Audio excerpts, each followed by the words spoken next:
Salam değerli izleyiciler, değerli Qarabağ sevərlər, değerli futbol sevərlər. İqman yenə də sizin xidmətinizdədir və olduqca maraqlı transfer və futbol xəbərləri ilə qarşınıza gəlmişik. Değerli dostlar, gündəmdə olduqca maraqlı xəbərlər var. Təbii ki, mən bunları sizin nəzərinizə çatdıracağım. Sona qədər izləsəz, siz də bütün bunlardan xəbərdar olacaqsınız. Həmçinin kanala abunə deyilsinizsə, abunə olub bildirişləri açıq tutun ki, bütün videolarımızı və canlı yayımlarımızı izləyə biləsiniz. Çünki Çempionlar Liqasının olduqca maraqlı iki turu var qarşıda. Həmçinin Qarabağın yoldaşlıq görüşləri də var. Kanala abunə olub bildirişi açıq tutun ki, bütün bunlardan xəbərdar ola biləsiniz və canlı yayımlarımızı izləyə biləsiniz. Dostlarınızla videonu paylaşmağı və fikirlərinizi şərhlər bölümündə yazmağı da unutmayın. Mən isə məlumatlara keçid alım. Değerli izləyicilər, ilk öncə bəzi transfer xəbərlərini sizin nəzərinizə çatdırmaq istəyirəm. Ümumiyyətlə transfer danışıqlarından xəbərdar etmək istəyirəm. Qeyd etmək istəyirəm ki, Qarabağ komandası ciddi danışıqlar apardığı futbolçular var və hətta aldığım məlumata görə ola bilsin ki, sabah bir futbolçunun adı açıqlansın Qarabağ komandası tərəfindən. Değerli dostlar, bu gecə də açıqlana bilər bu ad. Ona görə videonun sona qədər izləyin. Digər məsələlərdən də xəbərdar olun. Belə ki, Qarabağ komandasının transfer etmək istədiyi futbolçu, xüsusilə mən bu futbolçunu çox bəyənirəm, ona görə də Qarabağa gəlməsini çox istəyərdim. İlk olaraq bu futbolçudan başlayıram. Elijah Adebayo'dan söhbət gedir. İngiltərə Championship'ində Luton komandasının heyətində çıxış edən bu futbolçu möhtəşəm bir futbolçudur. Futbolçu haqqında da bəzi məlumatları sizin nəzərinizə çatdıracağam. Dəyərli dostlar, bu futbolçunun ötən ilin əvvəlində 2024-cü ildə, həmçinin 2025-in əvvəlində transfer dəyəri 12 milyon idi. Daha sonra bu futbolçunun transfer dəyəri düşməyə başladı. Hal-hazırda 4,5 milyon avro qiymətində dəyərləndirilir. Kamerun, daha doğrusu Nigeriya əsilli, London doğumlu İngiltərə vətəndaşı, həm də Nigeriya vətəndaşı olan mərkəz hücumçusudur. 1 metr 93 sm boyu var, 28 yaşı var və qeyd edim ki, bu futbolçu kifayət qədər yaxşı performansa malik bir futbolçudur. Championship'də keçirdiyi 139 oyunda 33 gol vurub, 8 gol ötürməsi ilə yadda qalıb. Məncə Qurban Qurbanovun rəhbərliyi altında bu futbolçunun kifayət qədər inkişaf elətdirib möhtəşəm nəticə əldə eləmək olar. Siz nə düşünürsünüz? Bu hündür boylu futbolçu Qarabağa fayda verə bilərmi? Xüsusilə nəzərə alsaq ki, Qarabağ ikinci mərtəbədə müəyyən problemlər yaşayır. Künc zərbələri qazanırlar çox saylı, amma onları qola çevirə bilmirlər. Qarabağın ən çatışmayan cəhətləridir. Digər tərəfdən hündür boylu mərkəz müdafiəçilər də lazımdır. Ümumiyyətlə ikinci mərtəbədə Qarabağ komandası müdafiə də oluna bilmir. Hətta bir sıra oyunlarda bir neçə qol buraxıb künc zərbələrindən, standart vəziyyətlərdən sonra ikinci mərtəbədən baş zərbəsi ilə vurulan qollar olub Qarabağın qapısına. Ona görə məncə Qarabağ komandası bir sıra hündür boylu futbolçular transfer etməlidir ki, bunlardan biri də məhz bu futbolçu ola bilər. Qarabağ azarkeşlərinin, hətta deyərdim ki, Qurban Qurbanovun, Qarabağ komandasının rəhbərliyinin bir futbolçunun transferini xüsusi istəyirlər. Bu Andre Clovis'dir, dəyərli dostlar. Portuqaliya 2-ci liqasında Akademiya Vizio komandasının futbolçusudur. Bu futbolçu artıq 3-cü dəfədir ki, Portuqaliya 2-ci liqasında ayın ən yaxşı futbolçusu seçilir və hal-hazırda Portuqaliya 2-ci liqasında bombardirdir, 12 gol vurub. Qarabağ komandası bu futbolçunu transfer etmək istəyir, amma Akademiya Vizio komandası 3 milyon avro tələb edir, təzminat tələb edir. Məncə Qarabağ komandası artıq bir 3 milyondan keçib yaxşı bir hücumçu transfer etməlidir. Düşünün ki, Kadi Borges və Olavia Juninho bu futbolçunun həmyerliləridir, Braziliyalı futbolçulardır və Portuqaliya 2-ci liqasında ehtiyatda oturan futbolçulardır. Onlar Qarabağa gəldilər, necə inkişaf elədilər və Qarabağa nə qədər fayda verdilər. İndi düşünün ki, Portuqaliya 2-ci liqasının ən yaxşı futbolçusu Qarabağa gəlsə, Qarabağa nə qədər fayda verə bilər. Məncə Andre Clovis'i transfer etmək lazımdır. 3 milyon deyirlərsə, biraz razılığa gəlib 2,5 milyondan başını bağlamaq olar, amma bu futbolçunu bu kluba, yəni Qarabağa transfer etmək lazımdır deyə düşünürəm. Bu arada Olavia Junio'dan söhbət düşmüşkən, bildiğiniz kimi Meksikanın Pumas komandasında hal-hazırda çıxış edir, Flamengo'dan bura keçdi. Bu maçda əgər karyerası uğurlu olmasa, düşünürəm ki, o yenidən Qarabağa qayıdacaq. Çünki Qarabağ hələ də onun könlü Qarabağdadır və bu yaxınlarda Qarabağ haqqında bir sıra xoş kəlmələr işlədib. O bildirib ki, karyerimin zirvəsini Qarabağda yaşadım. 56 qol vurdum Qarabağda və eyni zamanda 15-ə yaxın qol ötürməsi ilə yadda qaldım.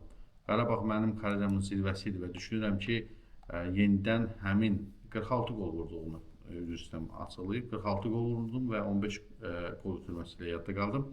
Və o bildirib ki, Pumasda da eyni performansı göstərmək və Pumasla Meksika çempionu olmaq arzusundadır.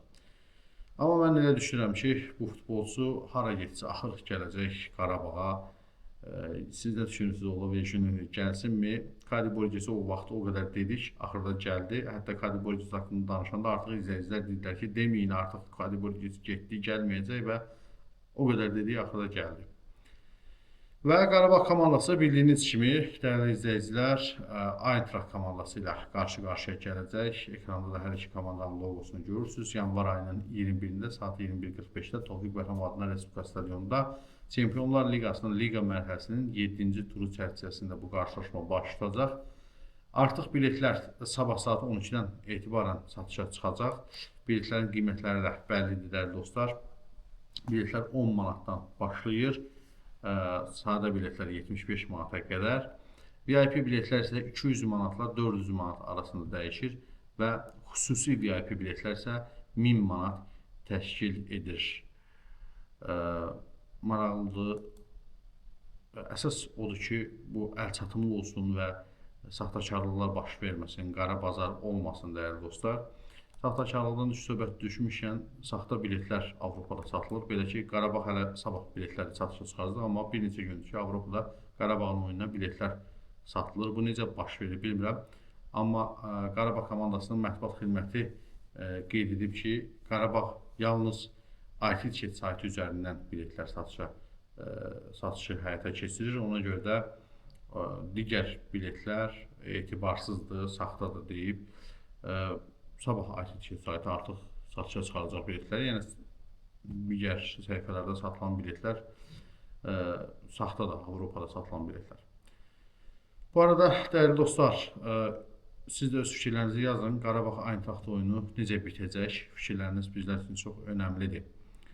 Qarabağın transfer etmək istədiyi Ülvi Babayev.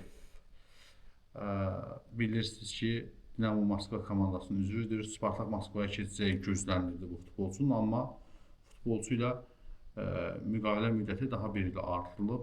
2029-cu ilin yayına qədər Ülvi Babayev Dinamo Moskvada çıxış edəcək.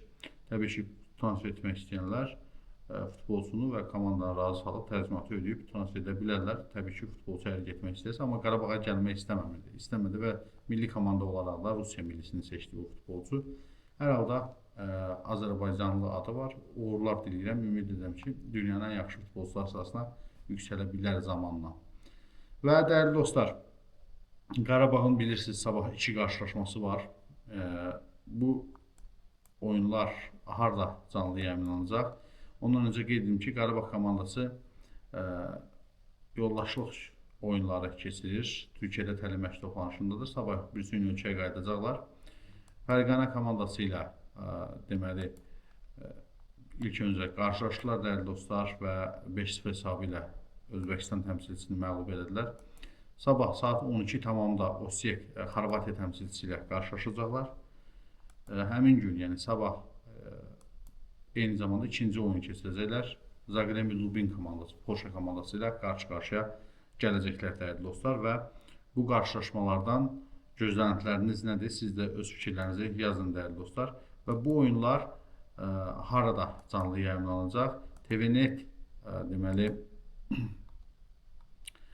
TVNet platformasında yer alan Sport TV-də canlı yayımlanacaq. Siz də oradan izləyə bilərsiniz dəyərli dostlar.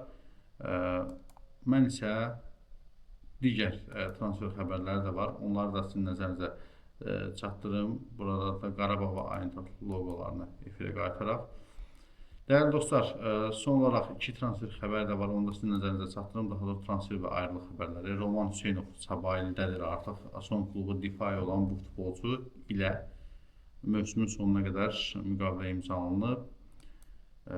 Hal-hazırda Sabahil komandası 2-ci liqada, daha doğrusu Azərbaycan Premyer Liqası yox, Azərbaycan 1-ci liqasında, 2-ci liqa demək, 1-ci liqada 3-cü pillədə qarşılaşıb və onlar çempionata qayıtmaq istəyirlər. Ona görə heyəti bir qədər gücləndirilir.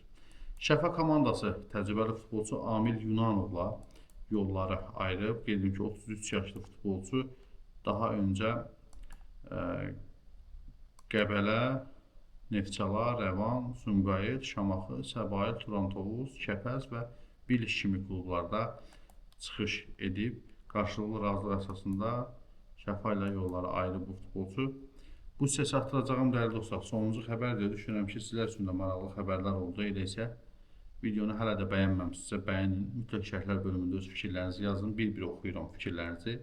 Kanala abunə deyilsinizsə abunə olub bildirişi açıq tutun. Ekranda gördüyünüz videolardan birini seçib izləyə bilərsiniz. Növbəti videoda görüşmək ümidi ilə sizlərlə sağollaşıram. Hələlik.